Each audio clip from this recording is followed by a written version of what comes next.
여러분 안녕하세요. 오늘은 여러분들과 마태복음 24장 15절에서 28절 말씀 같이 보도록 하겠습니다. 15절입니다. 그러므로 너희가 선지자 다니엘이 말한 바 멸망에 가증한 것이 거룩한 곳에 선 것을 보거든. 오늘 마태복음 말씀에 다니엘서가 나옵니다. 다니엘의 말이 나오는데요. 이 이유는 다니엘 11장 32절에 예언했던 말씀이 오늘 마태복음 말씀에 나오는 것이기 때문입니다. 다니엘서 11장 31절에 군대는 그의 편에 서서 성소고 견고한 곳을 더럽히며 매일 드리는 제사를 폐하며 멸망하게 하는 가증한 것을 세울 것이며, 여기서 멸망에 가증한 것은 돼지를 뜻하는데요. 그때 당시에 돼지는 어떤 동물이었냐면 굉장히 혐오스러운 동물이었고요. 절대 제단 위에 성수에 올려져서는 안 되는 동물이었습니다. 하지만 그 유대인들이 생각했을 때 돼지는 혐오스러운 동물이었지만 헬레니즘 문화로 왔을 때는 돼지는 부의 상징이었죠. 이중적인 의미가 있었습니다. 돼지에 대해서. 그런데 어찌 되었든 그 돼지는 성전에 올라갈 수 없는 멸망에 가증한 것이었는데요. 예수님의 제단에 예배드리는 그 처소에 돼지가 올려져 있는 것이지요. 그때에 16절 유대에 있는 자들은 산으로 도망할지어다. 17절 지붕에 있는 자들은 집안에 있는 물건을 가지러 내려가지 말며, 18절 밭에 있는 자는 겉옷을 가지러 뒤로 돌이키지 말지어다. 종말이 때가 가까우기 때문에 이렇게 재난이 긴박할 때에는 절대로 너희가 가지고 있는, 너희들이 집착하고 있었던, 너희들이 소중히 여겼던 그 물건을 가지러 다시 집으로 가지 말라라고 당부하시는 것이죠. 19절 말씀에 이런 말씀이 있습니다. 그 날에는, 그러니까 마지막 때를 말하는 거죠. 아이벤 자들과 젖먹이는 자들은 화 있으리로다. 여기에서 여러분들이 말씀을 잘 이해하셔야 되는데, 여기서 화 있으리로다는 그 전 말씀에 바리새인들과 서기관들에게 말했던 그 화와 다른 의미입니다. 여기에서는 아이벤 자들, 그러니까 임신한 여성과 젖먹이 있는 자들은 굉장히 위험에 놓일 것이다 라는 말입니다. 뭔가 잘못돼서 징계를 받을 거라는 화의 의미가 아니라요, 굉장히 위급한 상황이기 때문에 보호를 받지 못할 것이다. 굉장히 안타까운 일들이 너에게 일어날 것이다. 굉장히 긴박하기 때문입니다. 물리적으로. 그리고 20절에 너희가 도망하는 일이 겨울이나 안식일이 되지 않도록 기도하라. 마지막 때에는, 겨울의 때에 우리가 피난하게 됐을 때는 굉장히 위험하고 또한 춥기 때문에 여러 가지 제약들이 더 많이 있잖아요. 그러니까 그때가 겨울이 되지 않도록 기도하고, 또한 안식일, 이때 당시 안식일 때는요, 우리가 일도 하지 않았어야 됐고요, 걷는 것조차 제한이 되어 있었습니다. 그래서 안식일이 되지 않도록 마지막 때, 종말의 때에, 예수님이 재림하실 때에 그 날이 되지 않도록 너희들이 기도해야 된다라고 말하는 것이죠. 22절 이는 그때에 큰 환난이 있음이라. 창세로부터 지금까지 이런 환난은 없었고 후에도 없으리라. 우리가 감히 상상할 수 없는 그런 환난이 임할 거라고 하지요.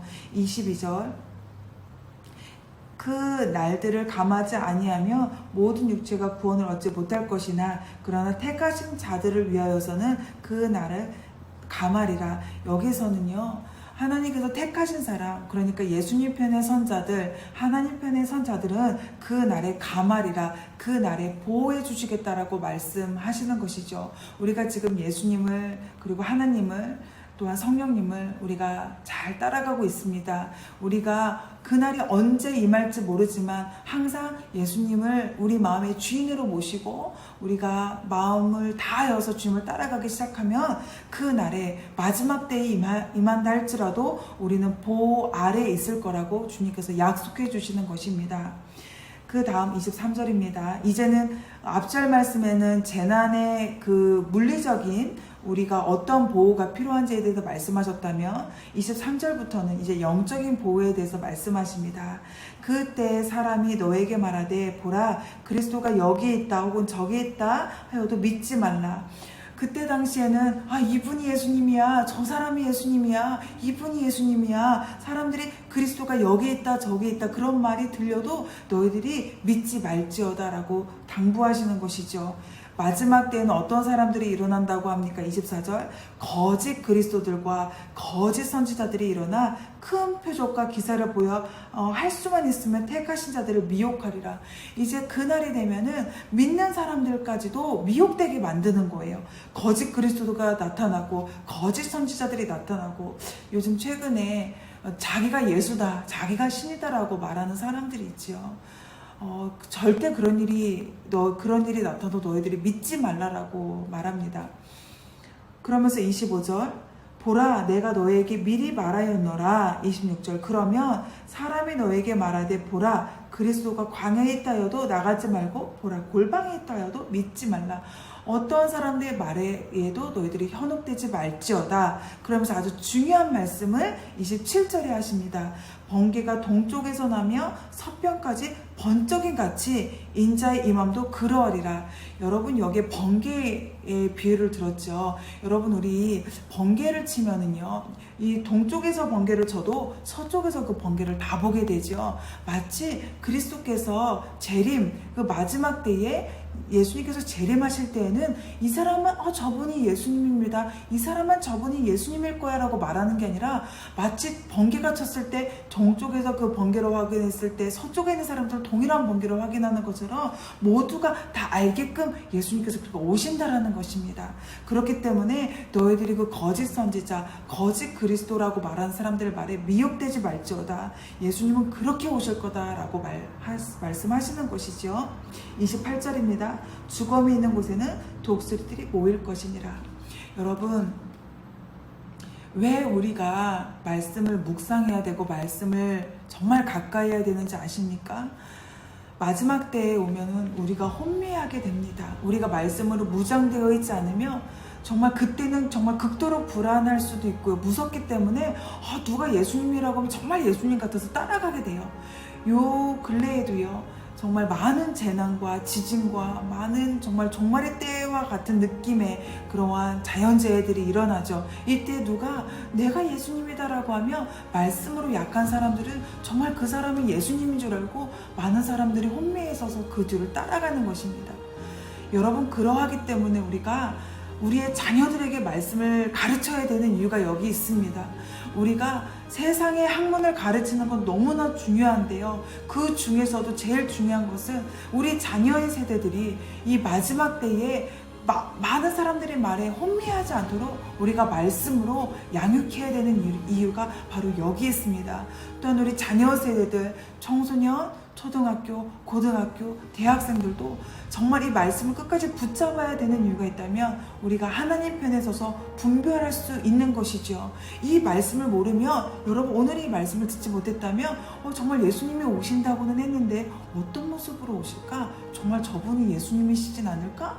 이렇게 우리가 혼미하게 되는 것입니다. 하지만 오늘 27절에서 뭐라고 했죠? 번개가 동편에서 나서 서편에서 번쩍임 같이 인자의 임함도 그러하겠다. 우리가 모두가 알게끔 예수님께서 그렇게 오신다라고 말씀하시는 것이죠. 여러분, 예수님이 언제 오실지는 누구도 모릅니다. 하지만 그날에 도적같이 임한다고 말했지요. 여러분, 우리가 살아갈 때에 늘 이 마음을 잊지 않았으면 좋겠습니다. 예수님이 언제 오신다 할지라도 우리가 주님 편에 설 수 있도록 우리가 말씀 안에 거하고 말씀으로 우리가 새롭게 되고 매일매일 그 신선한 기름 부으심 아래에서 우리가 성화되는 것, 이것이 정말 중요한 일인 것 같습니다. 오늘 하루도 주님, 제가 예수님 편에 서서 예수님 말씀을 붙들고 제가 분별력을 가지고 나아가는 하나님의 자녀가 되게 해주세요. 구하는 우리 모두가 되었으면 좋겠습니다. 오늘도 정말 축복의 하루가 되셨으면 좋겠습니다. 감사합니다.